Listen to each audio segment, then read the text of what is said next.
ನಾರದ ಮಹರ್ಷಿಗಳು ಕಲಿಯುಗ ಆರಂಭ ಆದಂಥ ಸಂದರ್ಭದಲ್ಲಿ ಎಲ್ಲಾ ಕಡೆ ಸಂಚಾರವನ್ನ ಮಾಡ್ತಾ ಇರ್ತಾರೆ. ಸಂಚಾರವನ್ನ ಮಾಡಿ ಭಕ್ತಿ ಎಂಬ ತರುಣಿಯನ್ನ ದರ್ಶನ ಮಾಡ್ತಾರೆ. ಜ್ಞಾನ ವೈರಾಗ್ಯ ಎಂಬ ಮಕ್ಕಳನ್ನ, ಮಲಗಿರುವ ಮಕ್ಕಳನ್ನ ನೋಡ್ತಾರೆ. ನೋಡಿ ಏನ್ ಮಾಡ್ತಾರೆ ನಾರದ ಮಹರ್ಷಿಗಳು? ತಾಯಿ ಯುವತಿಯಾಗಿದ್ದಾಳೆ, ಮಕ್ಕಳು ವೃದ್ಧರಾಗಿದ್ದಾರೆ, ಅದು ಬೇರೆ ಮಲಗಿದ್ದಾರೆ. ಏನು ಮಾಡಿದ್ರು? ಅಂಥ ನಾರದರು ಜ್ಞಾನ ವೈರಾಗ್ಯ ಎಂಬ ಯುವಕರನ್ನ ಎಬ್ಬಿಸೋದಕ್ಕೋಸ್ಕರ ಅನೇಕ ಜ್ಞಾನಿಗಳನ್ನ ಗಂಗಾ ನದಿ ತಟದಲ್ಲಿ ಸೇರಿಸಿ ಭಾಗವತ ಸಪ್ತಾಹ ಎಂಬ ಯಜ್ಞವನ್ನ ನಡೆಸಿ ಯಮುನಾ ನದಿ ತಟದಲ್ಲಿ ಮಲಗಿರತಕ್ಕಂತಹ ಜ್ಞಾನ ವೈರಾಗ್ಯ ಎಂಬ ಯುವಕರನ್ನ ಎಬ್ಬಿಸಿದರು.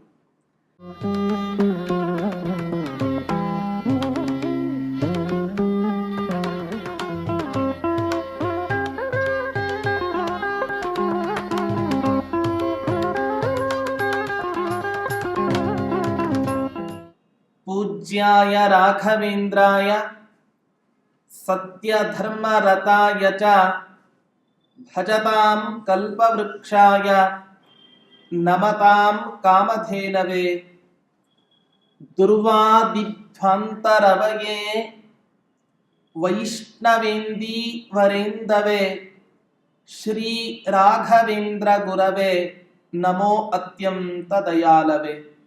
ಶ್ರೀ ಗುರುಭ್ಯೋ ನಮಃ. ಹರಿ ಓಂ. ಕಳೆದ 8 ಸರ್ಗಗಳಲ್ಲಿ ರಾಯರ ಪೂರ್ವಾಶ್ರಮದ ಇತಿಹಾಸ, ಹಾಗೆ ಸನ್ಯಾಸಾಶ್ರಮದ ನಂತರ ಯಾವ ರೀತಿ ಮಧ್ವಾಚಾರ್ಯರ ಸಿದ್ಧಾಂತವನ್ನ ಇಡೀ ಜಗದುದ್ದಗಲಕ್ಕೂ ಕೂಡ ಯಾವ ರೀತಿ ಪ್ರಸಾರವನ್ನ ಮಾಡ್ತಾ ಇದ್ರು ಅನ್ನೋದನ್ನ ನಾವು ನೋಡಿದೆವು. ಈ 9ನೇ ಸರ್ಗದಲ್ಲಿ ರಾಯರ ದಿನಚರಿಯ ವಿಚಾರವನ್ನ ವಿಶೇಷವಾಗಿ ವಿಚಾರ ಮಾಡ್ತಾ ಇದ್ದಾರೆ. ಯಾವ ರೀತಿ ನಾರಾಯಣ ಪಂಡಿತಾಚಾರ್ಯರು ಮಧ್ವಾಚಾರ್ಯರ ದಿನಚರಿಯನ್ನ ನಿರೂಪಿಸಲಿಕ್ಕೆ ತಮ್ಮ 16 ಸರ್ಗ ಮಧ್ವವಿಜಯ ಗ್ರಂಥದಲ್ಲಿ 14ನೇ ಸರ್ಗವನ್ನ ಅದಕ್ಕೋಸ್ಕರವೇ ಮೀಸಲಾಗಿ ಇಟ್ಟರೋ, ಹಾಗೆ ಈ ಲಕ್ಷ್ಮೀನಾರಾಯಣಾಚಾರ್ಯರು ಕೂಡ ರಾಯರ ದಿನಚರಿಯನ್ನೇ ನಿರೂಪಣೆ ಮಾಡೋದಕ್ಕೋಸ್ಕರ ತಮ್ಮ ಕಾವ್ಯದಲ್ಲಿ 9ನೇ ಸರ್ಗವನ್ನ ಮೀಸಲಾಗಿ ಇಟ್ಟಿದ್ದಾರೆ. ಹೀಗೆ ಆ 9ನೇ ಸರ್ಗದಲ್ಲಿ ರಾಯರ ದಿನಚರಿ, ಪೂಜಾ ವೈಭವ, ಅನುಷ್ಠಾನದ ವೈಭವ, ಅನೇಕ ಶಾಸ್ತ್ರ ಗ್ರಂಥಗಳ ಪಾಠ ಇವೆಲ್ಲವೂ ಕೂಡ ಪ್ರತಿನಿತ್ಯವೂ ಕೂಡ ನಡೆಸ್ತಾ ಇದ್ದರು ಅನ್ನೋದನ್ನ ಈ ಸರ್ಗದಲ್ಲಿ ನಿರೂಪಣೆ ಮಾಡ್ತಾ ಇದ್ದಾರೆ. ಹಾಗಾಗಿ ಆರಂಭದಲ್ಲಿ ಕವಿಗಳು ಹೇಳ್ತಾ ಇದ್ದಾರೆ,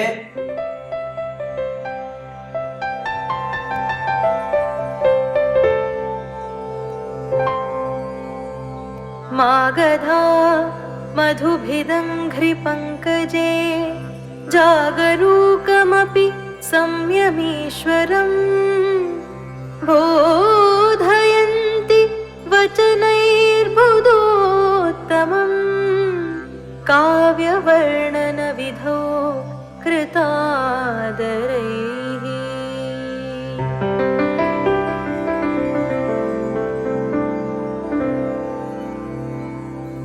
ಮಾಗಧಾಃ ಕೃತಾದರೈಃ ಕಾವ್ಯವರ್ಣನ ವಿಧೌ ಕೃತಾದರೈಃ ವಚನೈಃ ಬೋಧಯಂತಿ. ಹಿಂದಿನ ಕಾಲದಲ್ಲಿ ರಾಜನ ಆಸ್ಥಾನದಲ್ಲಿ ವಂದಿ ಮಾಗಧರು ಅಂತ ಇರ್ತಾ ಇತ್ತು. ಆ ವಂದಿಮಾಗಧರ ಕೆಲಸ ಏನು ಅಂದರೆ ರಾಜ ಮಾಡಿದ ಅನೇಕ ಪರಾಕ್ರಮಗಳನ್ನ ಹೊಗಳ್ತಾ ಇರೋದು. ಹೊಸ ಅತಿಥಿಗಳು ಬರಲಿ, ಹಳೆ ಅತಿಥಿಗಳೇ ಇರಲಿ, ಅಥವಾ ಇನ್ನೊಂದು ರಾಜ್ಯದ ದೇಶದ ರಾಯಭಾರಿಗಳು ಬಂದಂಥ ಸಂದರ್ಭದಲ್ಲಿ ವಿಶೇಷವಾಗಿ ರಾಜನ ಬಗ್ಗೆ ಸ್ತೋತ್ರವನ್ನ ಮಾಡ್ತಾ ಇದ್ರು ಹಿಂದಿನ ಕಾಲದಲ್ಲಿ ವಂದಿಮಾಗಧರು. ಹಾಗೆ ಈ ರಾಯರನ್ನು ಕೂಡ ಕುರಿತು ಆ ವಂದಿಮಾಗಧರು ಸ್ತೋತ್ರವನ್ನ ಮಾಡ್ತಾ ಇದ್ದಾರೆ. ಯಾಕೆ? ಬ್ರಾಹ್ಮಿ ಮುಹೂರ್ತ ಸಮೀಪಿಸ್ತಾ ಇದೆ. ರಾಯರೇ ತಮ್ಮ ನಿತ್ಯಾನುಷ್ಠಾನ ವಿಧಿಗಳನ್ನ ಚಾಚೂ ತಪ್ಪದೆ ತಾವು ಮಾಡಬೇಕು ಅನ್ನೋದನ್ನ ಹೇಳೋದಕ್ಕೋಸ್ಕರ ಆ ವಂದಿಮಾಗಧರು ರಾಯರನ್ನ ಪ್ರಾರ್ಥನೆ ಮಾಡ್ತಾ ಇದ್ದಾರೆ. ಹಾಗಾದ್ರೆ ರಾಯರನ್ನ ಪ್ರತಿನಿತ್ಯ ಯಾರಾದ್ರೂ ಕೂಡ ಎಬ್ಸಿದ್ರೆ ಮಾತ್ರ ಎದ್ದೇಳವರ? ನಮ್ಮ ಹಾಗೆ ವಂದಿಮಾಗಧರು ಹೇಳಿದರೆ ಮಾತ್ರ ಪರಮಾತ್ಮನ ಪೂಜೆಯನ್ನ ಮಾಡ್ತಕ್ಕಂಥವರ? ಹಾಗಾದ್ರೆ ಯಾಕೆ ಇವರು ಸುಪ್ರಭಾತವನ್ನ ಹೇಳಬೇಕು? ವಸ್ತುತಃ ರಾಯರು ಪ್ರತಿನಿತ್ಯ ಯಾವಾಗಲೂ ಪರಮಾತ್ಮನ ಪಾದಾರ ಬಿಂದಗಳಲ್ಲಿಯೇ ವಿಶೇಷವಾದ ಆಸಕ್ತಿಯನ್ನ ಇಟ್ಟವರು. ಇಂಥ ಪರಮಾತ್ಮನನ್ನ ಸಾಕ್ಷಾತ್ಕಾರ ಮಾಡಿಕೊಂಡಂತಹ ಮಹಾನುಭಾವರು ಈ ರಾಘವೇಂದ್ರ ತೀರ್ಥರು. ಅವರು ಇನ್ನೊಬ್ಬರು ಹೇಳಿದಾಗ ಈ ಕರ್ಮಾನುಷ್ಠಾನ ಧರ್ಮಾನುಷ್ಠಾನವನ್ನ ಮಾಡುತ್ತಾರೆ ಅಂತ ಹೇಳೋದು ಅಸಂಬದ್ಧ. ಮಧುಭಿಧಂಘ್ರಿ ಪಂಕಜೆ, ಮಧು ಅಂದರೆ ಮಧುನಾಮಕ ದೈತ್ಯ. ಅಂಥ ಮಧುನಾಮಕ ದೈತ್ಯನ ಭಿತು ಸಂಹಾರ ಮಾಡಿದವನು ಆ ಪರಮಾತ್ಮ. ಅವನ ಪಾದಾರ ಬಿಂದಗಳಲ್ಲಿ ಜಾಗರೂಕಮಪಿ, ಸದಾಕಾಲ ಆಸಕ್ತರಾಗಿದ್ದರೂ ಕೂಡ ಆಸಕ್ತರಾಗಿರ್ತಾರೆ. ಅಷ್ಟೇ ಅಲ್ಲ, ಇಡೀ ಯತಿ ಪರಂಪರೆಗೆ ದೊಡ್ಡ ಒಬ್ಬ ಆದರ್ಶ ಪುರುಷರಾಗಿ ಇವತ್ತಿನ ದಿನ ರಾಯರು ನಿಲ್ತಾರೆ. ಪ್ರತಿಯೊಬ್ಬ ಪುರುಷನಿಗೂ ಕೂಡ ತನ್ನ ಜೀವನದಲ್ಲಿ ತಾನು ಯಶಸ್ಸನ್ನ ಗಳಿಸಬೇಕಾದರೆ ಒಬ್ಬೊಬ್ಬ ಪುರುಷನನ್ನ ರೋಲ್ ಮಾಡೆಲ್ ಆಗಿ ಇಟ್ಟುಕೊಂಡಿರ್ತಾರೆ. ಹಾಗೆ ಇಡೀ ಪ್ರಪಂಚಕ್ಕೆ ರೋಲ್ ಮಾಡೆಲ್ ಆಗಿರ್ತಕ್ಕಂತಹ ಈ ರಾಯರು ಅವರನ್ನ ಇಂಥ ಕೆಲಸ ಮಾಡಿ, ಈ ಕೆಲಸವನ್ನ ಮಾಡಿ ಅಂತ ಹೇಳ್ತಕ್ಕಂತಹದ್ದು ಸರಿಯಾ? ಸಂಯಮೀಶ್ವರಂ ಯತಿ ಶ್ರೇಷ್ಠರಾಗಿದ್ದಾರೆ, ಜ್ಞಾನಿ ಶ್ರೇಷ್ಠರಾಗಿದ್ದಾರೆ. ಇವರನ್ನ ಎಚ್ಚರಿಸಬೇಕಾಗಿಲ್ಲ. ಆದರೂ ಕೂಡ ಸ್ತುತಿ ಪಾಠಕರು ವಂದಿಮಾಗಧರು ಇವರು ಸಂಪ್ರದಾಯದಂತೆ ಕಾವ್ಯದಲ್ಲಿ ಬರತಕ್ಕಂತಹ ಯಾವ ಮಾತುಗಳು ಇದೆ, ವರ್ಣನಾ ವಿಷಯವಾಗಿರ್ತಕ್ಕಂತಹ ಯಾವ ಮಾತುಗಳು ಇದೆ ಅಂತ ಮಾತುಗಳಿಂದ ಸಂಬೋಧನೆ ಮಾಡಿ ರಾಯರ ಮುಂದೆ ಪ್ರಾರ್ಥನೆಯನ್ನ ಸಲ್ಲಿಸ್ತಾ ಇದ್ದಾರೆ. ಏನು ಸ್ತೋತ್ರವನ್ನ ಮಾಡಿದರು ಆ ಸ್ತುತಿ ಪಾಠಕರು ವಂದಿಮಾಗಧರು? ಯಾವ ಸ್ತೋತ್ರವನ್ನ ಮಾಡಿದರು ಅಂತ ಹೇಳಿದ್ರೆ,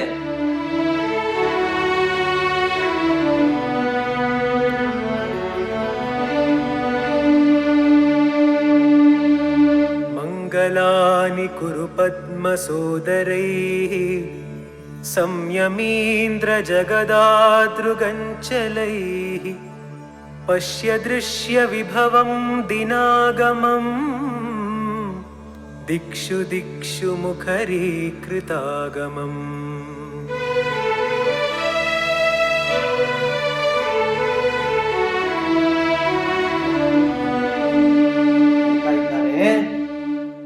ಹೇ ಸಂಯಮೀಂದ್ರ ಮಂಗಲಾನಿ ಕುರು, ಎಲೈ ಮುನಿಶ್ರೇಷ್ಠರೇ, ಇಡೀ ಪ್ರಪಂಚ ತಮ್ಮ ಏಳುವಿಕೆಗೆ ಕಾಯ್ತಾ ಇದೆ.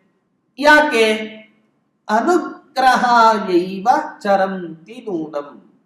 ತಾವು ಎದ್ದರೆ ಅನೇಕ ಕ್ಷೇತ್ರಗಳಿಗೆ ಸಂಚಾರವನ್ನ ಮಾಡ್ತೀರಾ, ತಪಸ್ಸಿನ ಅನುಷ್ಠಾನವನ್ನ ಮಾಡ್ತೀರಾ. ಇದರಿಂದ ಲೋಕಾ ಸಮಸ್ತಾ ಸುಖಿನೋ ಭವಂತು, ಇಡೀ ಪ್ರಪಂಚಕ್ಕೆ ಮಂಗಲ ಉಂಟಾಗುತ್ತೆ. ನಿಮ್ಮ ಏಳುವಿಕೆ ನಿಮ್ಮ ಯಾವ ಸ್ವಾರ್ಥಕ್ಕೆ ಇಲ್ಲದಿದ್ದರೂ ಕೂಡ ಈ ಜಗತ್ತಿನ ಮಂಗಲಕ್ಕೋಸ್ಕರ ತಾವು ಎದ್ದೇಳಬೇಕಾಗಿದೆ. ನಾರದ ಮಹರ್ಷಿಗಳು ಕಲಿಯುಗ ಆರಂಭ ಆದಂಥ ಸಂದರ್ಭದಲ್ಲಿ ಎಲ್ಲಾ ಕಡೆ ಸಂಚಾರವನ್ನ ಮಾಡ್ತಾ ಇರ್ತಾರೆ. ಸಂಚಾರವನ್ನ ಮಾಡಿ ಭಕ್ತಿ ಎಂಬ ತರುಣಿಯನ್ನ ದರ್ಶನ ಮಾಡ್ತಾರೆ. ಜ್ಞಾನ ವೈರಾಗ್ಯ ಎಂಬ ಮಕ್ಕಳನ್ನ, ಮಲಗಿರುವ ಮಕ್ಕಳನ್ನ ನೋಡ್ತಾರೆ. ನೋಡಿ ಏನ್ ಮಾಡ್ತಾರೆ ನಾರದ ಮಹರ್ಷಿಗಳು? ತಾಯಿ ಯುವತಿಯಾಗಿದ್ದಾಳೆ, ಮಕ್ಕಳು ವೃದ್ಧರಾಗಿದ್ದಾರೆ, ಅದು ಬೇರೆ ಮಲಗಿದ್ದಾರೆ. ಏನು ಮಾಡಿದ್ರು? ಅಂಥ ನಾರದರು ಜ್ಞಾನ ವೈರಾಗ್ಯ ಎಂಬ ಯುವಕರನ್ನ ಎಬ್ಬಿಸೋದಕ್ಕೋಸ್ಕರ ಅನೇಕ ಜ್ಞಾನಿಗಳನ್ನ ಗಂಗಾ ನದಿ ತಟದಲ್ಲಿ ಸೇರಿಸಿ ಭಾಗವತ ಸಪ್ತಾಹ ಎಂಬ ಯಜ್ಞವನ್ನ ನಡೆಸಿ ಯಮುನಾ ನದಿ ತಟದಲ್ಲಿ ಮಲಗಿರತಕ್ಕಂತಹ ಜ್ಞಾನ ವೈರಾಗ್ಯ ಎಂಬ ಯುವಕರನ್ನ ಎಬ್ಬಿಸಿದ್ರು. ಹಾಗಾದ್ರೆ ಮಹಾತ್ಮರು, ಜ್ಞಾನಿಗಳು, ತಪಸ್ವಿಗಳು ಇವತ್ತಿನ ದಿನ ಈ ಭರತಖಂಡದಲ್ಲಿ ಸಂಚಾರವನ್ನ ಮಾಡ್ತಾ ಇದ್ದಾರೆ ಅಂದರೆ ಅವರ ಸ್ವಾರ್ಥಕ್ಕೋಸ್ಕರ ಅವರು ಸಂಚಾರವನ್ನ ಮಾಡೋದಲ್ಲ ಹೊರತು ಈ ಪ್ರಪಂಚದಲ್ಲಿ ಇರುವ ಯಾವ ಭಕ್ತರಿದ್ದಾರೆ ವಿಶೇಷವಾಗಿ ಅವರಿಗೆ ಭಗವಂತನ ಅನುಗ್ರಹ ಆಗೋದಕ್ಕೋಸ್ಕರ ಅವರು ಸಂಚಾರವನ್ನ ಮಾಡ್ತಾ ಇದ್ದಾರೆ. ಹಾಗಾಗಿ ರಾಘವೇಂದ್ರ ತೀರ್ಥರೇ ಲೋಕಕ್ಕೆ ಮಂಗಲಾನಿ ಕುರು ಅಷ್ಟೇ ಅಲ್ಲ, ದಿನಾಗಮಂ ಪಶ್ಯ, ಪ್ರಭಾತ ಕಾಲ ಉಂಟಾಗ್ತಾ ಇದೆ. ಕಮಲ ದಳದಂತೆ ಅತ್ಯಂತ ಸುಂದರವಾಗಿರ್ತಕ್ಕಂತಹ ನೋಟ ತಮ್ಮದಾಗಿದೆ. ಅಂಥ ನೋಟವನ್ನ ಬೀರಿ ಈ ಜಗತ್ತಿಗೆ ದರ್ಶನವನ್ನ ಕೊಡಿ. ಈ ಜಗತ್ತನ್ನ ತಾವು ನೋಡಿ. ದಿಕ್ಷು ದಿಕ್ಷು ಮುಖರೀಕೃತಾಗಮಂ, ಎಲ್ಲ ದಿಕ್ಕುಗಳಲ್ಲಿಯೂ ಕೂಡ ಪ್ರಭಾತ ಕಾಲ, ಅರುಣೋದಯ ಕಾಲದಲ್ಲಿ ವೇದಗಳ ಧ್ವನಿ ಹರಡ್ತಾ ಇದೆ, ವೇದದ ಧ್ವನಿ ಮೊಳಗ್ತಾ ಇದೆ. ಇಂಥ ಪ್ರಭಾತ ಕಾಲವನ್ನ ತಾವು ದರ್ಶನ ಮಾಡಬೇಕು. ಹಾಗಾದ್ರೆ ಸನ್ಯಾಸಿಗಳಿಗೆ ಎದ್ದೇಳುವಂತಹ ಸಮಯ ಯಾವುದು ಅಂತ ಹೇಳಿದರೆ ಅರುಣೋದಯ ಕಾಲದಲ್ಲಿ ಅವರ ಉತ್ಥಾನ ಆಗಬೇಕು. ಮಧ್ವಾಚಾರ್ಯರು ಕೂಡ ಕೃಷ್ಣಾಮೃತ ಮಹಾರಣವ ಅನ್ನೋ ಗ್ರಂಥದಲ್ಲಿ ಯತಿಗಳಿಗೆ ಏಳುವ ಸಮಯ, ಗೃಹಸ್ಥರಿಗೆ ಏಳುವಂತಹ ಸಮಯವನ್ನ ವಿಶೇಷವಾಗಿ ವಿಧಾನ ಮಾಡಿದ್ದಾರೆ. ಹಾಗಾಗಿ ಪ್ರಭಾತ ಕಾಲ ಆರಂಭ ಆಗ್ತಾ ಇದೆ. ಎಲ್ಲ ಪಕ್ಷಿಗಳ ನಿನಾದ ಹರಡ್ತಾ ಇದೆ. ವೇದಗಳ ಧ್ವನಿ ಎಲ್ಲ ದಿಕ್ಕುಗಳಲ್ಲಿಯೂ ಕೂಡ ಮೊಳಗ್ತಾ ಇದೆ. ಆದ್ದರಿಂದ ತಾವು ಎದ್ದು ಈ ಪ್ರಪಂಚಕ್ಕೆ ಮಂಗಲವನ್ನ ಉಂಟು ಮಾಡಿ ಅಂತ ಸ್ತೋತ್ರ ಮಾಡ್ತಾ ಇದ್ದಾರೆ ಆ ವಂದಿಮಾಗಧರು. ಹೀಗೆ ಸ್ತೋತ್ರವನ್ನ ಮಾಡ್ತಾ ಪ್ರಾತಃ ಕಾಲದ ಉಷಃಕಾಲವನ್ನ ವರ್ಣನೆ ಮಾಡಲಿಕ್ಕೆ ಆರಂಭ ಮಾಡ್ತಾ ಇದ್ದಾರೆ ಕವಿಗಳು.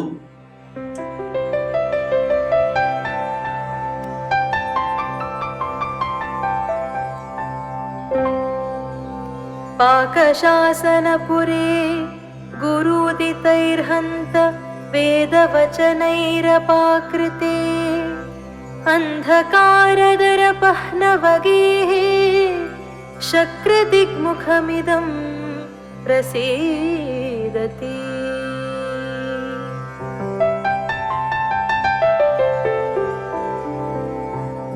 ಒಬ್ಬ ಸುಮಂಗಲಿ ಸ್ತ್ರೀ ಕತ್ತಲೆ ಕೋಣೆಯಲ್ಲಿ ಅವಳನ್ನ ಕಟ್ಟಿ ಹಾಕಿ ಬಿಟ್ಟಿತ್ತು. ಯಾರು ಅದು ಸುಮಂಗಲಿ ಸ್ತ್ರೀ ಅಂದರೆ ಪೂರ್ವ ದಿಕ್ಕು ಎಂಬ ಒಬ್ಬ ಸೌಭಾಗ್ಯವತಿ ಕತ್ತಲೆ ಎಂಬ ಕೋಣೆಯಲ್ಲಿ ಸಿಕ್ಕಿ ಹಾಕಿಕೊಂಡು ಬಿಟ್ಟಿತ್ತು.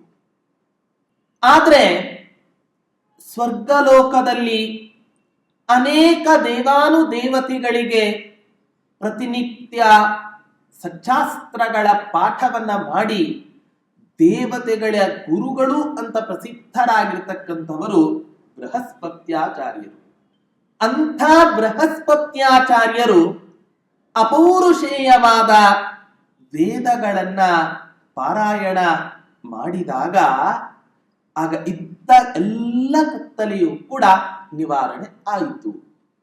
ಯಾವ ಆ ಪೂರ್ವ ದಿಗಂಗನೆ ಕತ್ತಲೆ ಕೋಣೆಯಲ್ಲಿ ಸಿಕ್ಕಿ ಹಾಕಿಕೊಂಡಿದ್ದಳೋ ಆ ಕತ್ತಲೆ ಕೋಣೆಯಿಂದ ಬಿಡಿಸಿಕೊಂಡು ಹೊರಗಡೆ ಬಂದಳು. ಅಂದ್ರೆ ಆ ಪೂರ್ವ ದಿಗಂಗನೆ ರಾತ್ರಿ ಕಾಲದಲ್ಲಿ ಮನೆಯಲ್ಲಿ ಬಿದ್ದು ತಾನಿಲ್ಲಿ ವಾಸ ಮಾಡ್ತೇನೆ, ಯಾವ ಪ್ರದೇಶ, ಎಲ್ಲಿ ಇದ್ದೇನೆ, ಯಾವ ದಿಕ್ಕು ಅನ್ನೋದು ನಮಗೆ ರಾತ್ರಿ ಕಾಲದಲ್ಲಿ ಗುರುತಿಸಲಿಕ್ಕೆ ಸಾಧ್ಯವೇ ಆಗೋದಿಲ್ಲ.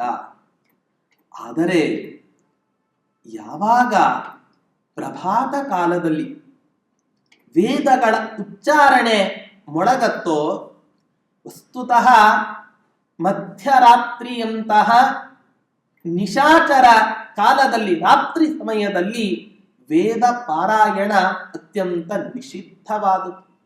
ಯಾವುದು ನಿಷಿದ್ಧವಾದ ಕರ್ಮವೋ ಅದನ್ನ ಯಾವತ್ತೂ ಕೂಡ ಆಚರಿಸಲಿಕ್ಕೆ ಹೋಗಬಾರದು. ಹಾಗಾದ್ರೆ ಬೃಹಸ್ಪತ್ಯಾಚಾರ್ಯರಂಥ ಜ್ಞಾನಿಗಳೇ ವೇದಗಳನ್ನ ಪಾರಾಯಣ ಮಾಡ್ತಾ ಇದ್ದಾರೆ ಅಂದ್ರೆ ನಿಷಿದ್ಧ ಕರ್ಮಗಳನ್ನು ಅವರು ಆಚರಿಸ್ತಾರ? ಹಾಗೆಲ್ಲ ಅನ್ಕೋಬಾರದು.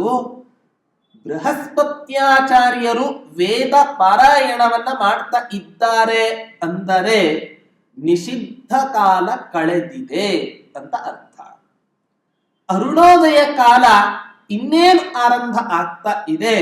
ಆ ಸಂದರ್ಭದಲ್ಲಿ ವೇದಗಳ ಧ್ವನಿಯಿಂದ ದೇಶದ ಜ್ಞಾನ ನಮಗ್ ಉಂಟಾಗತ್ತೆ. ಯಾಕೆ? ಶಬ್ದವೇ ಇಲ್ಲದಿದ್ದರೆ ಕತ್ತಲೆಯಲ್ಲಿ ಯಾವ ಪ್ರದೇಶದಲ್ಲಿ ನಾವು ಇದ್ದೇವೆ ಅನ್ನೋ ಜ್ಞಾನ ನಮಗುಂಟಾಗಲಿಕ್ಕೆ ಸಾಧ್ಯ ಉಂಟಾ? ಹಾಗಾಗಿ ಆ ಪೂರ್ವ ದಿಗಂಗನೆ ಕತ್ತಲೆಯಲ್ಲಿ ಸಿಲುಕಿ ಹಾಕಿಕೊಂಡು ತಾನು ಎಲ್ಲಿ ಇದ್ದೇನೆ ಅನ್ನೋದನ್ನೇ ಮರೆತಂಥವಳಾಗಿ ತುಂಬಾ ಬಿಲನೆ ಒದ್ದಾಡ್ತಾ ಇದ್ದಳು. ಅಂಥ ಪೂರ್ವ ದಿಗಂಗನೆಯನ್ನ ದೇವಗುರುಗಳಾದ ಬೃಹಸ್ಪತ್ಯಾಚಾರ್ಯರು ವೇದ ಪಾರಾಯಣವನ್ನ ಮಾಡೋದರ ಮೂಲಕ ಆ ಪೂರ್ವ ದಿಗಂಗನೆಯನ್ನ ಅಂಧಕಾರದಲ್ಲಿ ಸಿಲುಕಿ ಹಾಕಿಕೊಂಡ ಆ ಪೂರ್ವ ದಿಗಂಗನೆಯನ್ನ ಬಿಡಿಸಿಕೊಂಡು ಬಂದರು. ಅಂದರೆ ಪ್ರಭಾತ ಕಾಲ, ಅರುಣೋದಯ ಕಾಲ ಆ ಸಂದರ್ಭಕ್ಕೆ ಆರಂಭ ಆಯಿತು ಅಂತ ಕವಿಗಳು ವರ್ಣನೆಯನ್ನ ಮಾಡ್ತಾ ಇದ್ದಾರೆ.